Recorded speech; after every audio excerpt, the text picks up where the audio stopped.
கொடுத்த பிதாவே பிள்ளைக்கு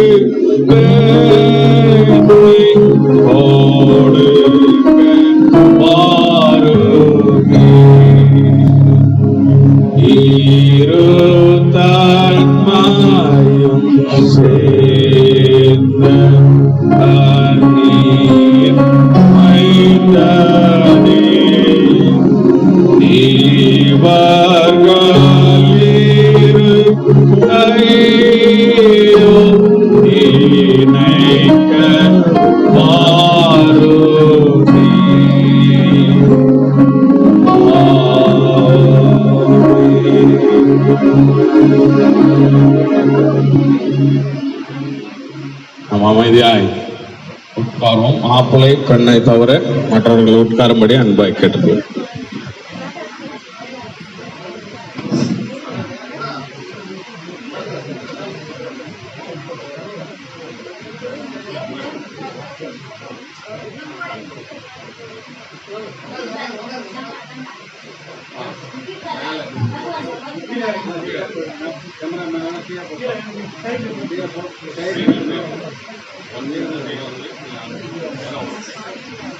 பிரியமானவர்களே, இந்த மாப்பிள்ளையும் பெண்ணையும் திருமணத்தில் கடவுள் முன்னிலையில் நாம் கூடி வந்திருக்கிறோம். திருமண வாழ்க்கை கடவுளால் நியமிக்கப்பட்டது. எல்லா மனிதரும் இதை மேன்மையானதாக கொள்ள வேண்டும் என்று திருமறை கட்டளிடுகிறது. நமது ஆண்டவர் இயேசு கிறிஸ்து கலிலேயாவில் கானாவூரில் தம்முடைய பிரசன்னத்தால் இதை ஆசீர்வதித்தார். திருமண வாழ்க்கை குறித்து நமது ஆண்டவர் சொல்வதை கேளுங்கள். சிருஷ்டிப்பு முதல் கடவுள் அவர்களை ஆணும் பெண்ணுமாக படைத்தார். இது நிமித்தம் ஒருவன் தன் தகப்பனையும் தாயும் விட்டு தன் மனைவியோடே இசைந்திருப்பான், இருவரும் ஒரே மாமிசமாய் இருப்பார்கள். ஆகவே இனி அவர்கள் இருவரல்லர், ஒரே மாமிசமாய் இருக்கிறார்கள். இப்படி இருக்க கடவுள் இணைத்ததை மனிதன் பிரிக்காதிருப்பானாக. ஆகையால் திருமணத்தை ஒருவரும் அற்பமாய் எண்ணி யோசனையின்றி செய்யாமல் கருத்தோடும் ஜெபத்தோடும் திருமணம் ஏற்படுத்தப்பட்டிருக்கும் நோக்கங்களை சிந்தித்து அதை செய்வது அவசியம். கணவனும் மனைவியும் ஒருவருக்கு ஒருவர் இன்பத்திலும் துன்பத்திலும் தங்கள் வாழ்நாள் முழுவதும் தோழ்மையும் உதவியும் ஆதரவும் அளிக்கவும் கடவுள் தாமே படைத்து கிறிஸ்துவில் மீட்டுக் கொண்ட மனித சுவாப உணர்ச்சிகளை அவரே தூய்மைப்படுத்தி வழிநடத்தவும், குடும்பங்களில் பிள்ளைகள் பிறந்து கடவுளுக்கு மகிமையாகவும் நமது ஆண்டவர் இயேசு கிறிஸ்துவை பற்றிய அறிவில் வளர்க்கப்படவும், இவ்விதமாய் திருமணத்தை மேன்மையுள்ளதாக கருதுவதால் மனுக்குலம் உறுதியான அடிப்படைகள் நிற்கவுமே திருமணம் ஏற்படுத்தப்பட்டிருக்கிறது. இவ்விருவர் இந்த தூய நிலைமையில் ஒன்றாக்கப்படுவதற்காக இங்கே வந்திருக்கிறார்கள். ஆனால் உங்களில் யாருக்காவது திருச்சபையின் நியமப்படியும் திருமணம் நடக்கக்கூடாது என்று நியாயமான தடை ஏதாவது தெரியுமானால் அதை இப்போது தெரிவிக்க வேண்டும். இல்லாவிட்டால் இனி இதை குறித்து ஒரு காலமும் ஒன்றும் சொல்லக்கூடாது. வந்திருக்கிற எல்லாருக்கும் இந்த திருமணத்துல சம்மதமா? அருண்குமார், சங்கீதா, நீங்கள் இருவரும் திருமணத்தில் ஒன்றாய் இணைக்கப்படக்கூடாதபடி உங்கள் இருவரில் யாருக்காவது ஏதாவது காரணம் இருந்தால் அதை இப்பொழுதே தெரிவிக்க கடவுள் முன்னிலையில் உங்கள் இருவருக்கும் கட்டளையிடுகிறேன்.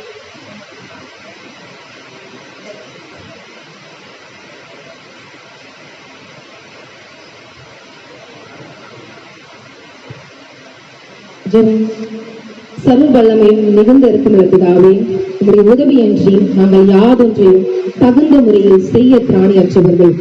இவ்விருவரையும் உமது பராமரிப்பின்படி இங்கே அழைத்து வந்தீர். ஆதலால் இவர்கள் இருவரும் உம்முன் திருமண ஒப்பந்தத்தில் உடன்படவும், இவர்கள் கொடுக்க போகும் வாக்குறுதிகளை உண்மையாய் பாதுகாக்கவும் உங்களுடைய பேரருளை இவர்களுக்கு பெருக செய்ய வேண்டும் என்று எங்கள் ஆண்டவர் இயேசு கிறிஸ்துவின் மூலமாய் வேண்டிக் கொள்கிறோம். ஆமென்.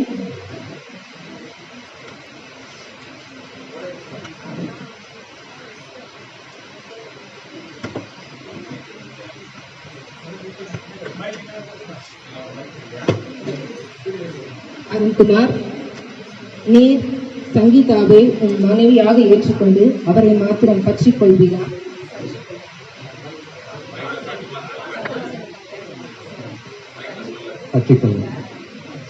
சங்கீதா ஆகிய நீர் அருண்குமார் ஆகிய இவரை உன் கணவராக ஏற்றுக்கொண்டு அவரை மாத்திரம் பற்றிக்கொள்வீரா? பற்றிக்கொள்வேன். இந்த பெண்ணை திருமணத்துக்கு கொடுப்பவர் யார்? 2 பேரோட பெற்றோர்கள் முன்பாக வரும்படியாக கேட்டுக்கொள்கிறேன். வரதராஜல் ஐயாவும் அம்மாவும், ரவி ஐயாவும் அம்மாவும் முன்பாக கேட்டுக்கொள்கிறேன்.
அருண்குமார் ஆகிய நான் சங்கீதா ஆகிய உம்மை என் மனைவியாக ஏற்றுக்கொண்டு இன்று முதல் நன்மையிலும் தீமையிலும் வாழ்விலும் தாழ்விலும் சுகத்திலும் சுகவீனத்திலும் மரணம் நம்மை பிரிக்கும் வரை கடவுளுடைய தூய நியமப்படி உம்மை நேசிக்கவும் காப்பாற்றவும் வாக்கு கொடுக்கிறேன்.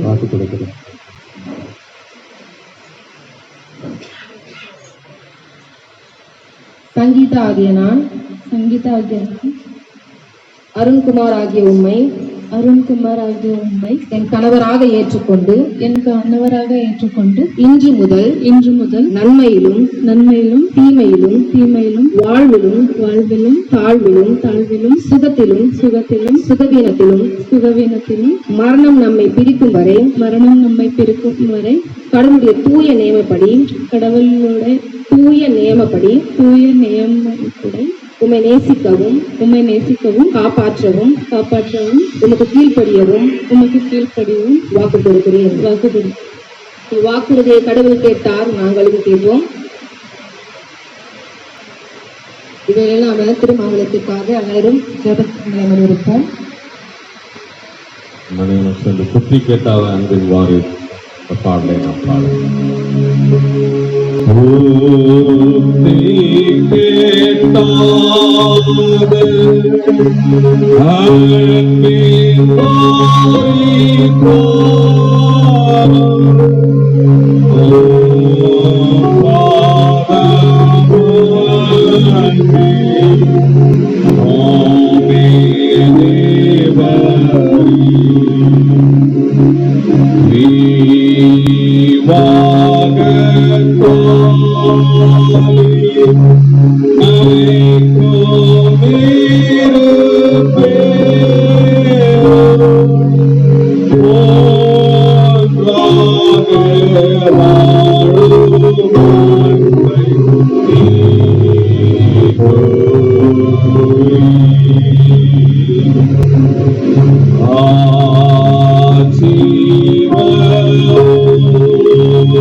பேரில்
ஜெபம் செய்வோம்.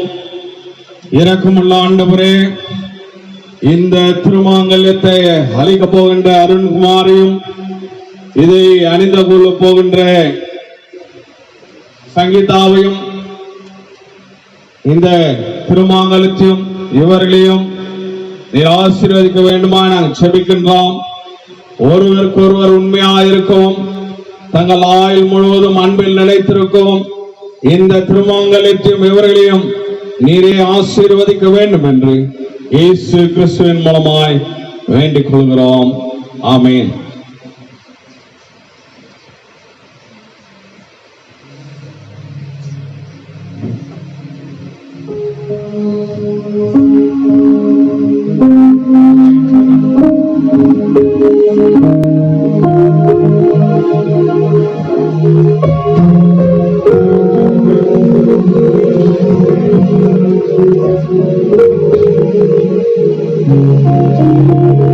அனைவரும் எழுந்து நிற்கும்படி கேட்டுக் கொள்ளப்படுகிறோம். அனைவரும் எழுந்து நின்று நிற்கும்படி கேட்டுக் கொள்ளப்படுகிறோம்.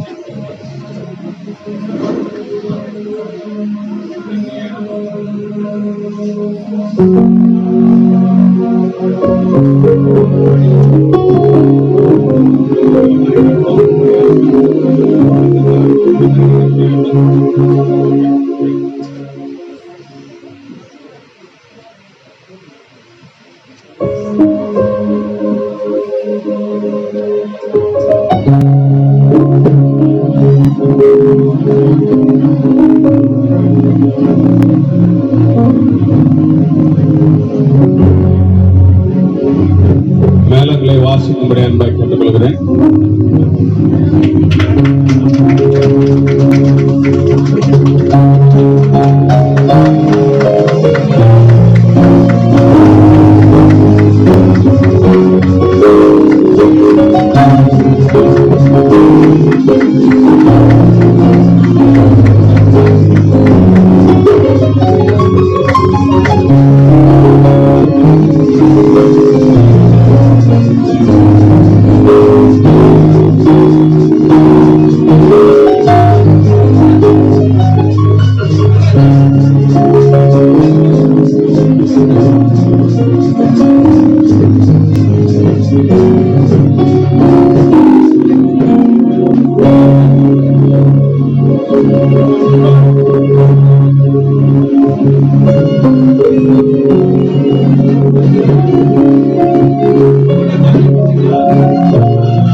மேளங்களை நிறுத்தும்படி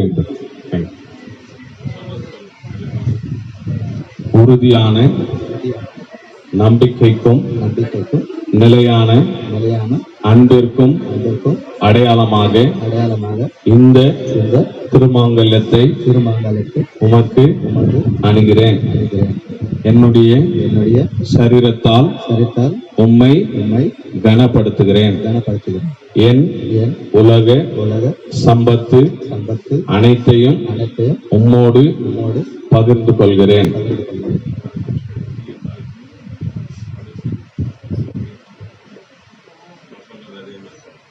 உறுதியான நம்பிக்கைக்கும் நிலையான அன்பிற்கும் அடையாளமாக இந்த திருமாங்கல்யத்தை ஏற்றுக்கொள்கிறேன்.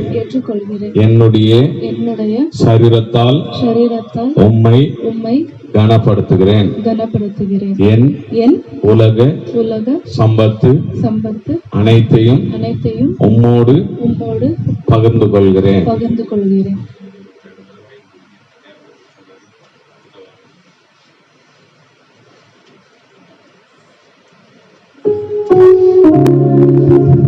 இங்கே அருண்குமாரும் திருமதி சங்கீதா அருண்குமாரும் கண்டவர்களுக்கு முன்பதாகவும் இந்த திருச்சபைக்கு முன்பதாகவும் ஒருவருக்கு ஒருவர் தங்கள் வாக்குறுதிகளை தெரிவித்திருக்கிறபடியினால்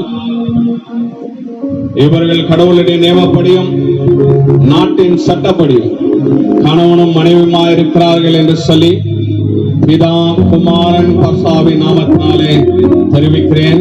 ஆகவே கடவுளை இணைத்த இவர்களை மனிதன் பிரிக்காதிருப்பானாக. ஆமென்.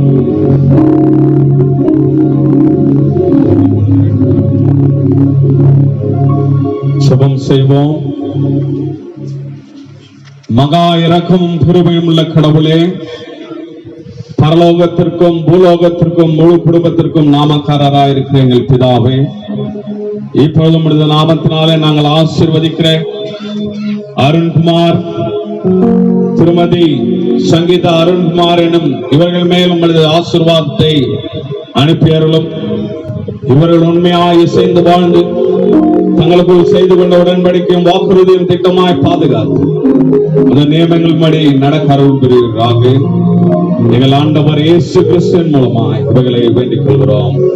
ஆமென். பிதாவாகிய கடவுள், குமாரனாகிய கடவுள், பரிசுத்த ஆவியாகிய கடவுள் உங்களை இரக்கமாய் கண்ணோக்கி உங்களை பாதுகாப்பாராக. ஆண்டவர் உங்களை இரக்கமாய் கண்ணோக்கி நீங்கள் வாழ்க்கையில் சேர்ந்து வாழ்வதனால் மறுமையிலும் நிச்சய ஜீவனை பெற்றுக் கொள்ள உங்களை சகல ஆவிக்குரிய ஆசீர்வாதங்களினாலும் கிருபையினாலும் உங்களை வழிநடத்துவாராக. ஆமென்.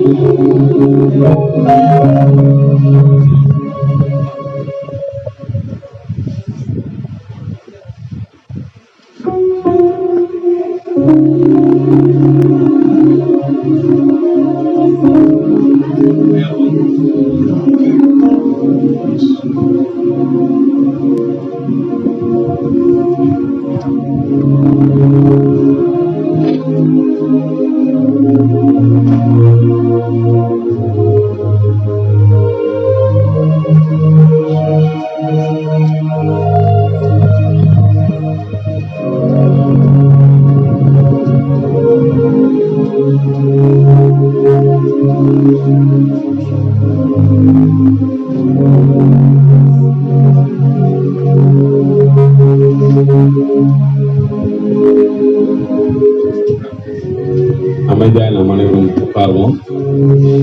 நம்மதில் இருக்கிற பாஸ்டர் மனோகர் ஐயா அவர்கள் வேத பாடத்தை வாசிப்பார்.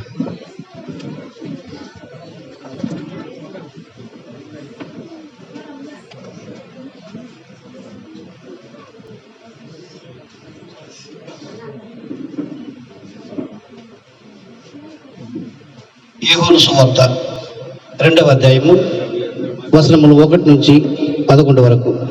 யோவான் 2ஆம் அதிகாரம் వచనங்கள் 1 தொடங்கி 11 వரை.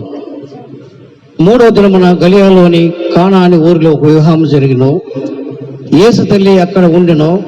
యేసును ఆయన శిష్యులను ఆ వివాహమునకు పిలువబడిరి. ద్రాక్షరసం అయినప్పుడు యేసు తల్లి వారి ద్రాక్షరసం లేవదని ఆయనతో చెప్పగా, యేసు ఆమెతో, అమ్మ, నాతో నీకేమి పని? నా సమయం ఇంకనూ రాలేదనను. ఆయన తల్లి పరిచారకులు చూసి, ఆయన మీతో చెప్పునది చేయడనను.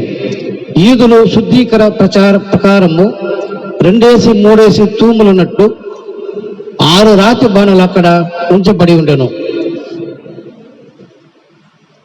యేసు ఆ బాణం నీళ్లతో నింపుడని వారితో చెప్పగా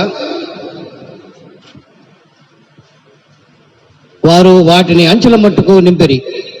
అప్పుడైన వారితో, మీరు ఇప్పుడు ముంచి విందు ప్రధాన యాజకుని యొద్దకు తీసుకొని పోండని చెప్పగా వారు తీసుకుని పోయిరి. ఆ ద్రాక్షరసము ఎక్కడి నుండి వచ్చునో ఆ నీళ్లు ముంచి తీసుకుని పోయిన పరిచారులకే తెలిసింది, కానీ విందు ప్రధాన యాజకునికి తెలియకపోయిన గనుక ద్రాక్షరసమైన ఆ నీళ్లు రుచి చూసినప్పుడు ఈ విందు ప్రధాని పెండ్లి కుమారుని పిలిచి, ప్రతివాడును మొదట మంచి ద్రాక్షరసము పోసి జనులు మొత్తగా ఉన్నప్పుడు జబ్బు రసము పోయిను, నీవైతే ఇదివరకు మంచి ద్రాక్షరసము ఉంచుకొని ఉన్నావని అతనితో చెప్పెను. గలియాలోని కానాలో యేసు ఈ మొదటి సూచన క్రియను చేసి తన మహిమను బయలుపరచను. అందువలన ఆయన శిష్యులు ఆయన యందు విశ్వాసించరి. దేవుడు వాక్యను ఆశించును గాక.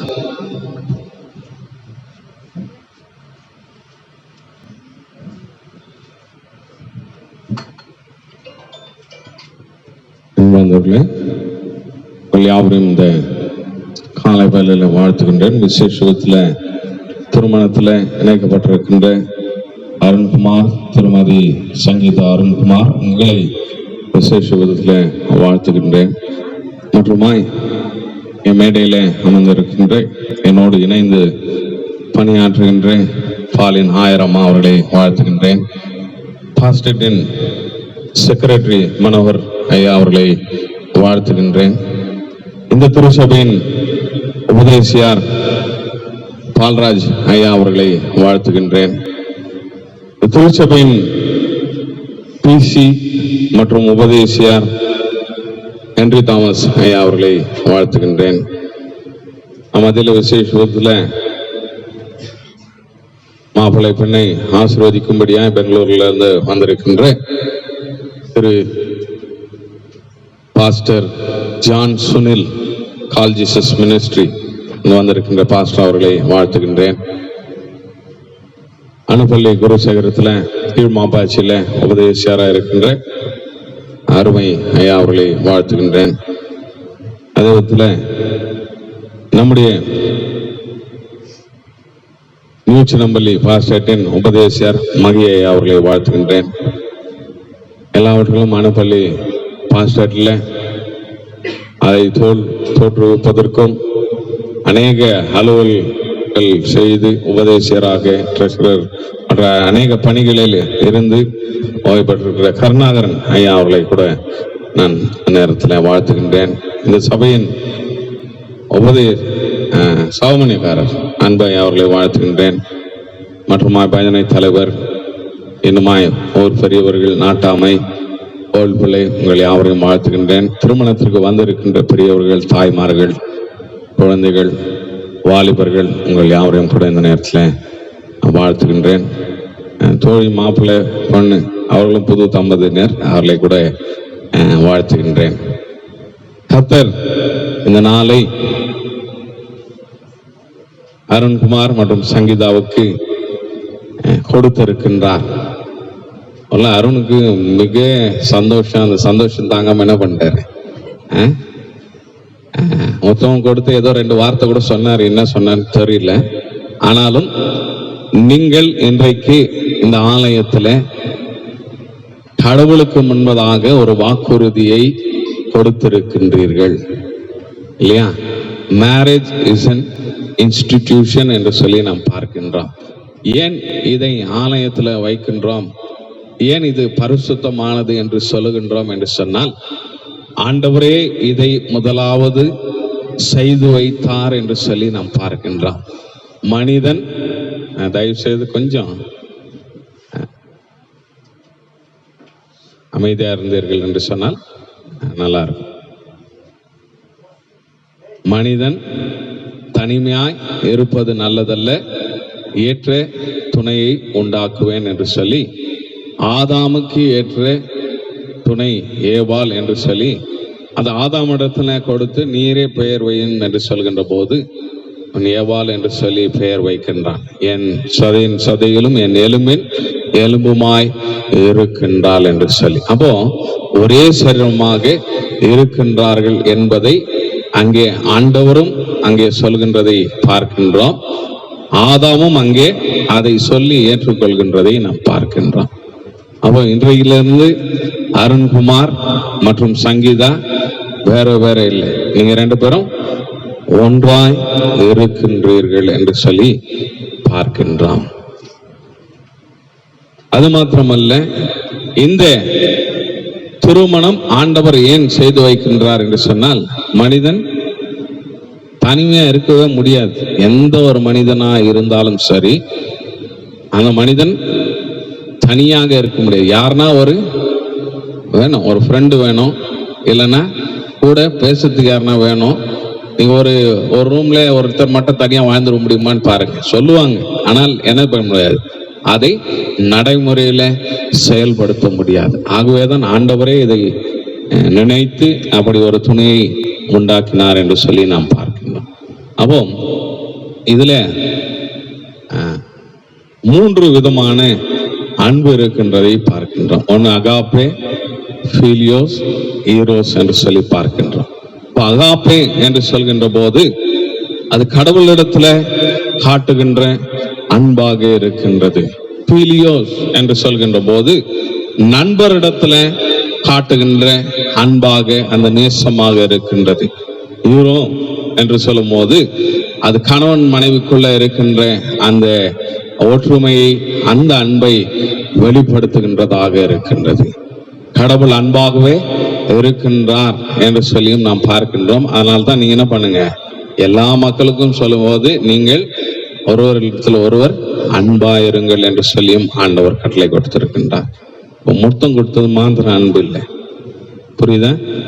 It is symbolic representation. ஆனால் நீங்கள் சொல்லி இருக்கின்ற கட்டளைகள் வாழ்விலும் தாழ்விலும் சுகத்திலும் சுகவீனத்திலும் வாழ்நாள் முழுவதும் என்ன பண்ணா நிலைத்திருக்க வேண்டும். இந்த சமுதாயத்திற்கும் ஆலயத்திற்கும் ஒரு சாட்சியுள்ள குடும்பமாக நீங்கள் உங்கள் குடும்பத்தை கட்டி எழுப்ப வேண்டும். அதைதான் ஆண்டவர் விரும்புகின்றவராக இருக்கின்றார். எபேசியர் 5ஆம் அதிகாரத்துல 18 - 22 வாசனைல ஒருவருக்கு ஒருவர் தெய்வ பயத்தோடு கீழ்ப்படிந்திருங்கள்.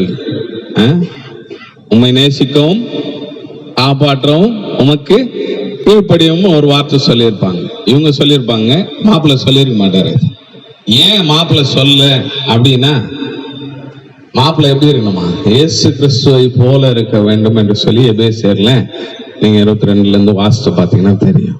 அப்போ எப்படியாக இயேசு கிறிஸ்து திருச்சபைக்கு தலையா இருக்கின்றாரோ அதே போலவே மனைவிக்கு தலையாய் இருக்கின்றான். அப்படி இருக்கின்ற போது மனைவியானவள் கணவனுக்கு கீழ்ப்படிந்து இருக்க வேண்டும் என்று சொல்லி திருமறை அது கட்டளையிடுகிறது. ஆகவே இந்த வாசிக்கிட்ட பகுதியை நாம் பார்க்கின்ற போது இயேசு முதலாவது செய்த அற்புதம் என்று சொல்லி நாம் பார்க்கின்றோம். எதுலதான் செஞ்சாரு? திருமணத்துலதான் செஞ்சாரு. ஆதியிலும் அவர் ஒரு அற்புதத்தை செய்தார். மனுஷனுடைய எலும்பிலிருந்து மனுஷியை உண்டாக்கினார். இப்பொழுதும் அவர் இந்த உலகத்துல வந்த போதும் முதலாவது செய்த அற்புதம் என்று சொல்லி வேதாகமம் குறிப்பிடுகிறது. அது திருமணத்துல நடந்த அற்புதம். அப்போ ஆண்டவருக்கு அந்த திருமணத்துல நிச்சயமாய் அழைப்பு கொடுத்திருக்க வேண்டும். அந்த அழைப்பை ஏற்று அவர்களும் அவர் சீஷர்களும் அந்த திருமணத்திற்கு வந்திருந்தார்கள் என்று சொல்லி நாம் பார்க்கின்றோம். You both should invite Jesus Christ in your life. இல்லையா? எப்பொழுதுமே நீங்கள் ஆண்டவரை அழைக்கின்றவராக நீங்கள் இருக்க வேண்டும். அப்படி நீங்கள் ஆண்டவரை அழைக்கின்ற போது அவர் உங்கள் வாழ்விலே, உங்கள் திருமண வாழ்விலே அவர் சகாயராய் இருக்கின்றார். என்னாச்சு அந்த திருமணத்துல? எல்லா திருமணத்திலும் அப்ப இருந்த திருமணத்துல திராட்சரசமும் அப்பமும் கொடுக்கிறது வழக்கம். அப்போ அந்த திராட்சரசம் குறைவுபட்டது. அதை மரியாள் இடத்துல சீஷர்கள் வந்து சொல்லுகின்றார்கள். ஆனால் மரியாளோ என்ன சொன்னாங்க? அதை போய் ஆண்டவரிடத்துல சொல்லுங்கள் என்று சொல்லி, யாரு மரியாள்? இயேசுவினுடைய தாயாரும் என்ன பண்ணாங்க? ஆண்டவரிடத்துல அதை சொல்லுங்கள் என்று சொன்னார்கள். அவங்க வாழ்விலே குறைவுகள் இருக்கின்ற போது என்ன பண்ணக்கூடாது? பெற்றோர்கிட்ட கூட சொல்லக்கூடாது. யார்கிட்ட தான் சொல்லணும்? ஏன்னா நீங்க ரெண்டு பேரும் இன்னிலிருந்து ஒரு குடும்பமாக இருக்கின்றீர்கள். இது வரைக்கும் பெற்றோர்கள். அதனால்தான் என்ன பண்றான்? மனைவியானவள் போய் சேர்றான், அவன் தனித்து இருக்கின்றான் என்று சொல்லி வேதாகமத்தில் சொல்லியிருக்கு. இப்போ நீங்க ஒரு குடும்பம். அப்பா அம்மா இது வரைக்கும் உங்களை வளர்த்தார்கள், ஆதரித்தார்கள், எல்லா ஆலோசனையும் கொடுத்தாங்க. இதுக்கு மேல நீங்க என்ன பண்ணா? கடவுளுடைய துணை கொண்டு நீங்கள் ஒருவரை ஒருவர் ஆலோசித்து உங்கள் குடும்பத்தை நீங்கள் தான் கட்டி எழுப்ப வேண்டும். No one should interfere in your life. அதுதான். அது யாரா இருந்தாலும் சரி, பெற்றோராய் இருந்தாலும் சரி. புரியுதா? அதனால குறைவுகளை உங்கள் இதுக்கு மேல குறைவு வந்துச்சுன்னா என்ன பண்ணா? நீங்க ஒருவர் பேசி ஆண்டவரிடத்துல அதை தெரியப்படுத்தி சமாதானமாய் சந்தோஷமா இருக்கணும். அதை விட்டுட்டு என்ன பண்ணக்கூடாது? இன்னைக்கு நிறைய குடும்பத்துல என்னென்ன பிரச்சனைனா, என் வீட்டுல போய் சொல்றது, மற்றவங்க வீட்டுல போய் சொல்றது, இல்ல நண்பர்களிடத்துல சொல்றது, முதலாவது போய் சொல்றது. அதனால அநேக பிரச்சனைகள் வருகின்றதை பார்க்கின்றோம். அப்படி இல்லாதபடிக்கு ஆண்டவரிடத்துல நீங்கள் சொல்கின்ற போது, ஆண்டவர் வெறுமையா இருந்த தண்ணீரை, கற்சாடியை உள்ளே எடுத்து வர சொன்னார் என்று சொல்லி பார்க்கணும். அந்த கற்சாடிகள் வெளியே ஒருவேளை சுத்தம் செய்வதற்கு வைத்திருக்கப்பட்டிருந்த கற்சாடிகளை ஆண்டவர் உள்ளே எடுத்து வர சொல்லி அதுல தண்ணீரை நிரப்ப சொன்னார். இப்ப இதெல்லாம் என்ன பண்ணிருப்பாங்க? சீஷர்கள் பார்த்துன்னு இருப்பாங்க. இப்ப தேவை என்ன இருக்குது? திராட்சை ரசம்.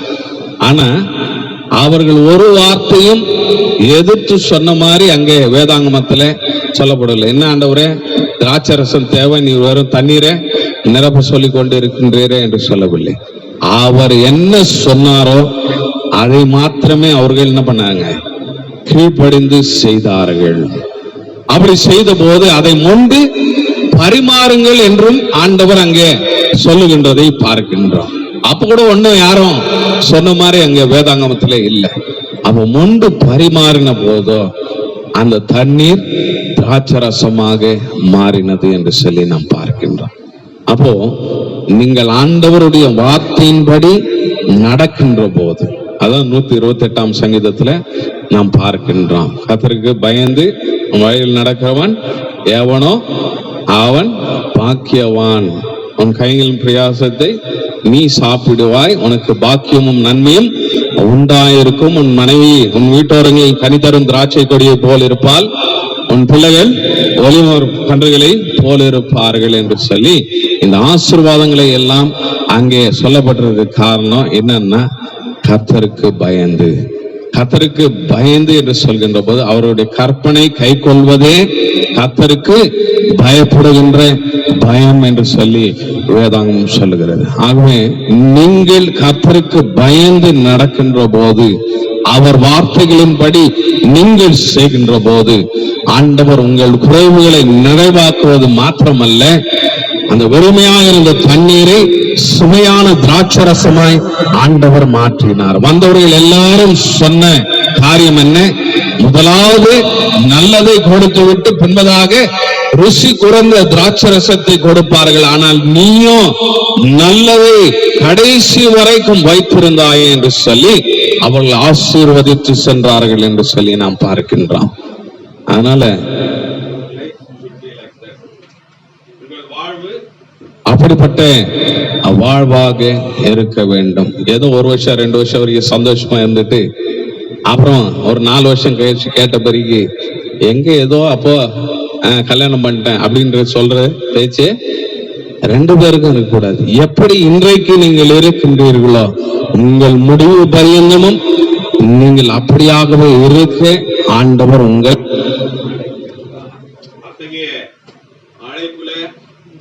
உண்மையுடையவர்களாய் நீங்கள் இருந்து கர்த்தருடைய ஆசீர்வாதத்தை நீங்கள் பெற்றுக்கொண்டு தொடர்ந்து உங்கள் வாழ்வை சாட்சியுள்ள வாழ்வாக ஆண்டவருக்கும் சமுதாயத்திற்கும் ஆலயத்திற்கும் நன்மை பயக்கின்றவர்களாக கர்த்தர் உங்களை ஆசீர்வதிப்பாராக. ஆமீன். தொடர்ந்து நாம்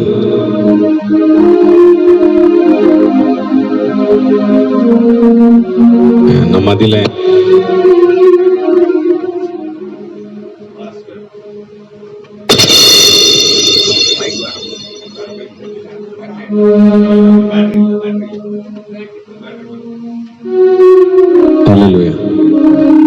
நம்ம அதில் இருக்கின்ற பாஸ்டர் ஜான் சுனில் அவர்கள் இந்த மாலைகளுக்காக செபிக்கும்படி அன்பாய் கேட்டுக்கொள்கின்றேன்.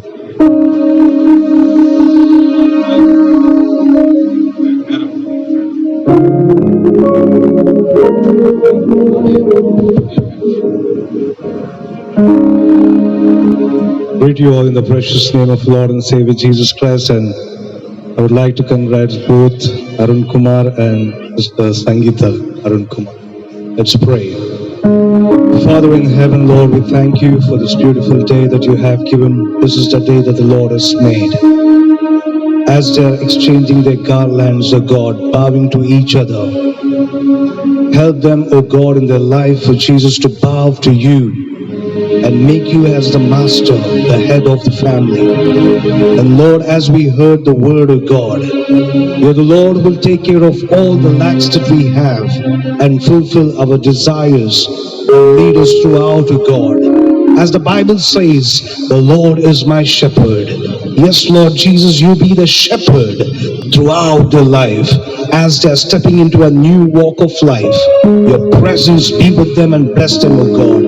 As in Malachi chapter 2 verse 15 it says, become one in flesh and in spirit. It is easy to become one in flesh, but help them to become one in the Holy Spirit. Thank you, Lord. Bless them, guide them, and lead them, Father. In the mighty name of Jesus Christ we pray, and the people say, Amen.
அதில் இருக்கிற DC அவர்கள் ஒரு சிறப்பு ஜெபத்தை ஏற்படுத்தும்படி அன்பாய் கேட்டுக்கொள்கிறேன்.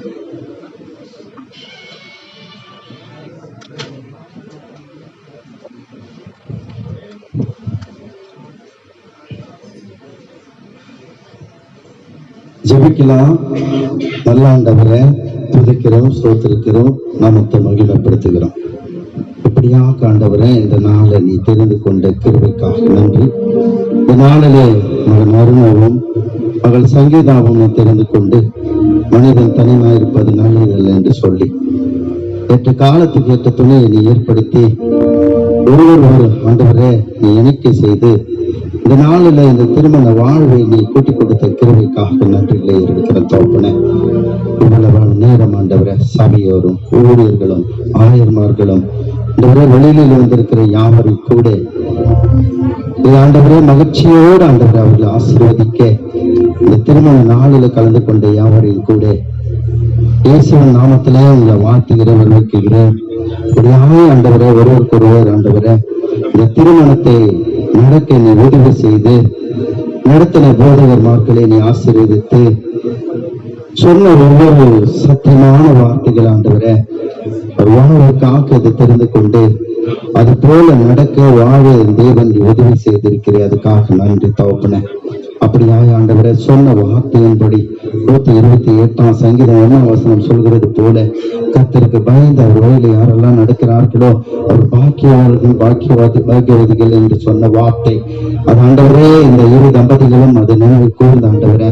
திருமணம் ஆண்டவரே உம்மாலே கூட காரியம் என்று ஆண்டவரே, உம்மால நடந்த காரியம் என்று ஆண்டவரே, அவர்கள் இருவரும் ஆண்டவரே இந்த திருமணத்தில் ஆண்டவரே நல்ல ஒரு திருமணத்தை வாழ்வை நீ கூட்டி கொடுத்து ஆண்டவரே இவ்வளவு நேரம் ஆண்டவரே எங்களை மகிழ்ச்சியோடு வைத்த கிருபைக்காக நன்றி.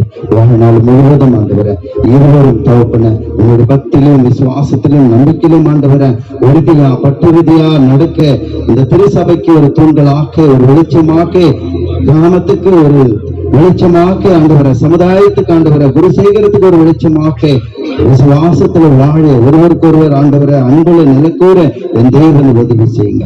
இவ்வளவு நேரம் நீர் ஆசீர்வதித்த தேவன் இன்னும் நடப்போற நிகழ்வு முழுவதும் ஆண்டவரை நீ பொறுப்படுத்தி நடத்துங்க, ஆசீர்வதிங்க, பலப்படுத்துங்க.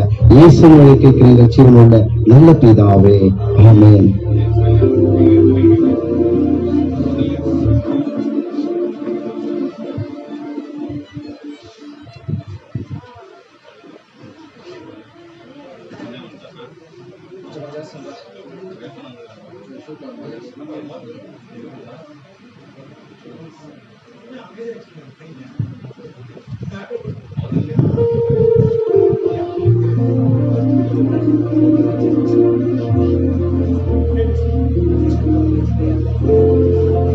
மதியில இருக்கிற கருணாகரன் ஐயா அவர்கள் பிள்ளைகளுக்காக இந்த மோதிரத்துக்காக செபித்து கொடுக்கும்படி அன்பாக்கிட்டார்.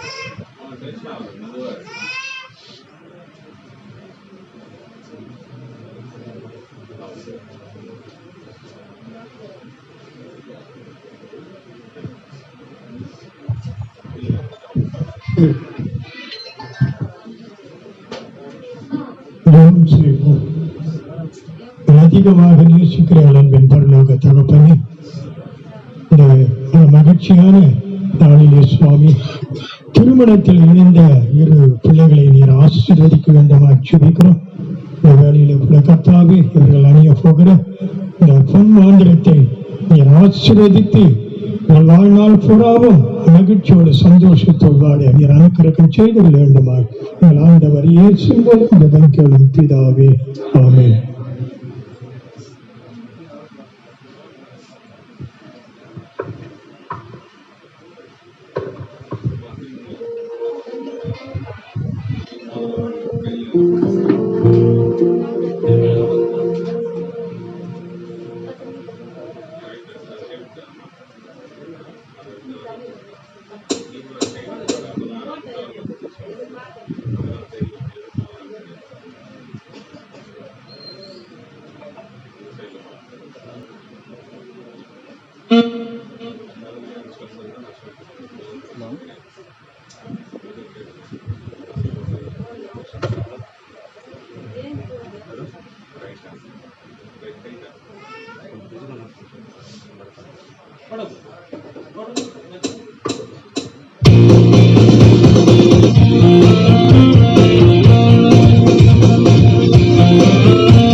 ஜெபம்.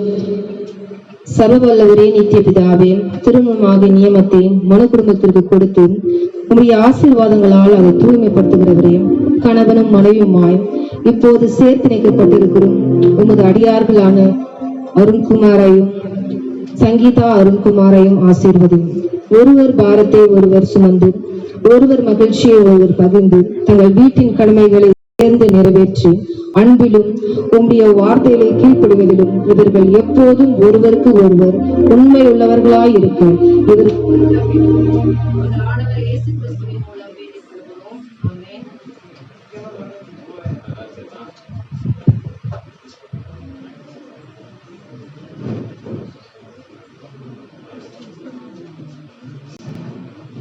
ஆண்டவரும் மீட்பருமாகிய இயேசு கிறிஸ்துவே, நசரேத்தில் குடும்ப வாழ்க்கையில் பங்கு கொண்டவரே, இந்த உமது அடியார்களினுடைய வீட்டில் ஆண்டவரும் அரசாளுகிறார். ஆட்சி புரியும் நீர் மனிதருக்கு சேவை செய்தபடியே இவர்களுக்கும் பிறக்கும் வேலையை புரிய அருள்